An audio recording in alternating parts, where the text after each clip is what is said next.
Las epidemias, por definición, son eventos que ocurren de una manera abrupta, no siempre inesperadamente, como fue el caso de esta pandemia, pero siempre inoportunamente. Las epidemias pueden tener muy diversas características, en ocasiones pueden ser difíciles de identificar como tales, en ocasiones es solo un golpe el que ocurre con una determinada ocurrencia de eventos.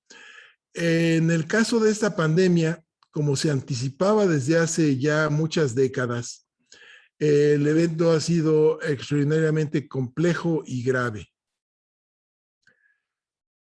Y desde tempranamente, esto es el 31 de diciembre de 2019, cuando se daba el anuncio oficial de una epidemia, de una infección que se desconocía su causa, despertó la inquietud, desde luego la alerta en múltiples sitios y desde luego el momento recordaba situaciones previas como la que apenas había ocurrido poco más de 10 años antes, en 2009, con la pandemia de influenza H1N1. Teníamos el antecedente, además, de la extraordinaria pandemia de 1918 y 19, que fue hasta ahora el evento más grave que había enfrentado la humanidad como especie. Una epidemia por un virus, hoy sabemos, de influenza, asociado a una elevada mortalidad, que al cabo de 2 años, quizás poco más de 2 años, causó la muerte de 50 millones de personas en el mundo. El evento que hoy presenciamos, en función de lo que hemos venido observando en las últimas décadas, no era desde luego inesperado. Insisto, sí fue completamente sorpresivo, pero es interesante destacar que por lo menos en el ámbito en donde yo me desarrollo, que es las enfermedades infecciosas, cada reunión internacional daba cuenta de la pandemia que va a venir y se hacían reflexiones sobre esto. En 2015, en una plática de TED Talks, Bill Gates hace una conferencia en donde se refiere precisamente a que es de esperar una epidemia por un virus respiratorio que causará millones de muertes en el mundo. Y apuntaba una serie de acciones que tendrían que tomarse a cabo para tratar de mitigar el impacto que iba a tener esta epidemia. Fueron muchos los llamados para prevenirse, para tomar acciones con tiempo. Y desde luego no fueron escuchadas, que es casi una constante para nuestra especie, el ser poco previsores. Uno de los más graves consecuencias es tener un sistema de salud extraordinariamente frágil, deficiente, ineficiente, insuficiente, que desde luego fue rápidamente rebasado ante lo que ocurría. En enero, conforme pasaban los días, reconocíamos en las noticias el recuento de acontecimientos, número de transmisiones, todo concentrado en la ciudad de Wuhan, en China. Pero desde el mismo enero, junto con las altas autoridades de la universidad, el rector, el doctor Enrique Graue, platicábamos sobre los escenarios que podrían presentarse en el futuro desde ese entonces. Platicábamos qué acciones podrían irse implementando, desde luego quizás primero algunos grupos de trabajo para analizar con corrección la experiencia de lo que se iba sucediendo.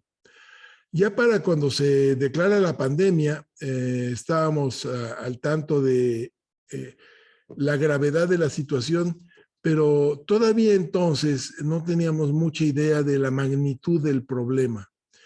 Y esta fue una constante a lo largo de los primeros meses de la epidemia y fue uno de los errores, diría yo, en el que ocurrieron prácticamente todos los gobiernos. Nadie se preparó para una pandemia que duraría ya casi 2 años y en donde el número de muertos ya sumarían, estamos llegando a casi 5 millones de muertes contabilizadas formalmente, más un 50% de exceso de mortalidad en los países que la miden. Estamos hablando de que vamos a tener ciertamente pues más de una decena de muertes en el mundo y quizás puedan ser muchas más, con muchos miles de millones de infectados, con un sistema de salud, desde luego, siempre rebasado en todos los países. Y ahorita da ya la distancia, la oportunidad de recapitular sobre muchas de las acciones que se han tomado y muchos de los comentarios que fueron vertidos. Porque una de las constantes en la pandemia, que ha sido desde mi punto de vista muy desafortunado, es tratar de hacer un análisis y criticar y buscar culpables inmediatamente conforme van ocurriéndose las cosas. Y desde temprano se criticó la gestión frente a la pandemia, aquí en México, desde luego, con pocas bases y con poca claridad. Se ensalzaban países como modelos de gestión que hoy precisamente, hoy tienen sus hospitales rebasados. Entonces, el escenario que se planteó, lo que ocurría, es que un agente infeccioso completamente nuevo para nuestra especie, completamente desconocido para nuestro sistema inmunológico, y lo enfatizo porque prácticamente nadie en el mundo tenía defensas, anticuerpos para enfrentar esta infección. Entonces es irremediable que la mayoría de los habitantes del planeta terminen infectándose en virtud de que la gente tiene una gran capacidad de contagio. Sin defensas, esto se extiende como un incendio sin obstáculos. Y es lo que ha venido ocurriendo. Desde luego se pueden poner algunas vallas para contener momentáneamente esto, pero eventualmente los más de 7.500 millones de habitantes que estamos en el planeta, vamos a tener que desarrollar alguna inmunidad. La gran mayoría por una infección ocurrida naturalmente, desafortunadamente, y el resto por la inmunidad que se puede alcanzar con la utilización de vacunas. Entonces, un poco para tratar de ir ya cerrando la conversación, que espero no sea demasiado larga, tenemos un proceso infeccioso desconocido que se extiende a lo largo del planeta y que causa mucho dolor, muchas muertes, un gravísimo impacto en los sistemas económicos que quedan pues ciertamente devastados. Vale la pena apuntar que por un lado toda la atención durante estos más de 18 meses se ha estado enfocando a la pandemia y que tendremos un escenario de enfermedades que ocurren naturalmente y que requieren atención, desde tuberculosis hasta las campañas de vacunación, desde la atención a las mujeres con cáncer de mama o cáncer cervicuterino, a enfermos con problemas metabólicos, y todos estos se han quedado relegados y tienen una situación de gravedad en sus programas de atención ciertamente muy importante. Y esto tiene además un efecto no solo en salud, no solo en el sistema de salud, lo tiene en la educación también. En la educación, estos 2 años vamos a tener una especie como de hándicap, una deficiencia en los procesos educativos, quizás con menos impacto a nivel de los estudios de más elevados a partir de licenciatura y posgrado, pero extraordinariamente graves en el sistema elemental de salud, en el sistema básico de educación. Y la pérdida es enorme y lo vamos a ver en los próximos años. Y ojalá que haya programas que permitan recuperar de la mejor manera esta situación. Pero la epidemia, y tenemos que concebirla de esa manera, tiene un impacto en todos nuestros, en toda nuestra vida social, en la economía, en nuestro futuro desarrollo. Y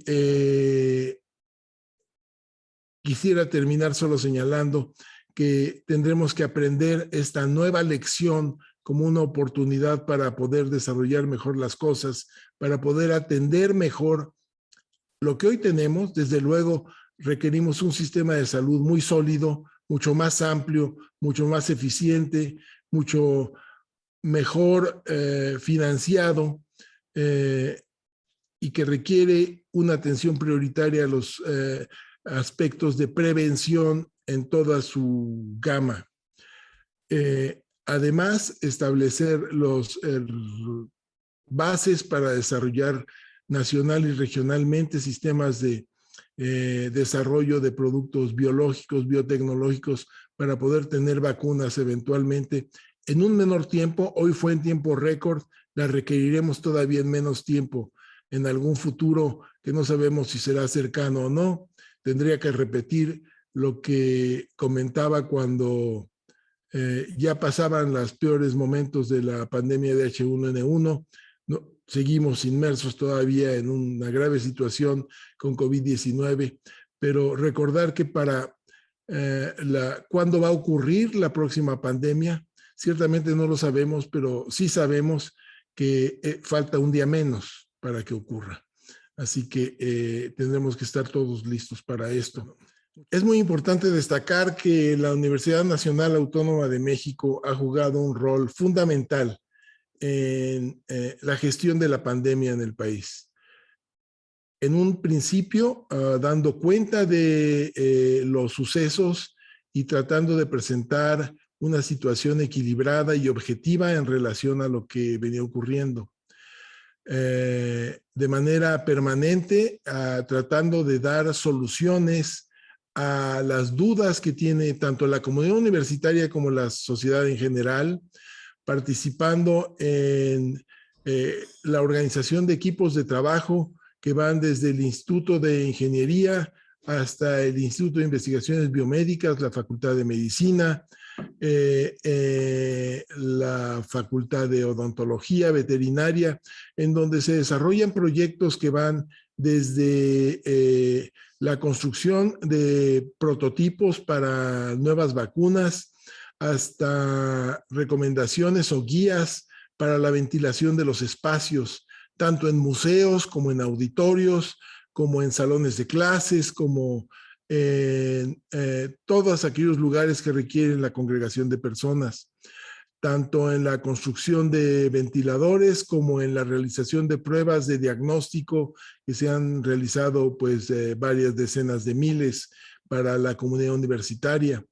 Hemos tratado de colaborar permanentemente con las autoridades de salud, dando alguna especie de consejería, no necesariamente siempre atendida, pero sí con la mejor voluntad, tratando de mejorar la respuesta.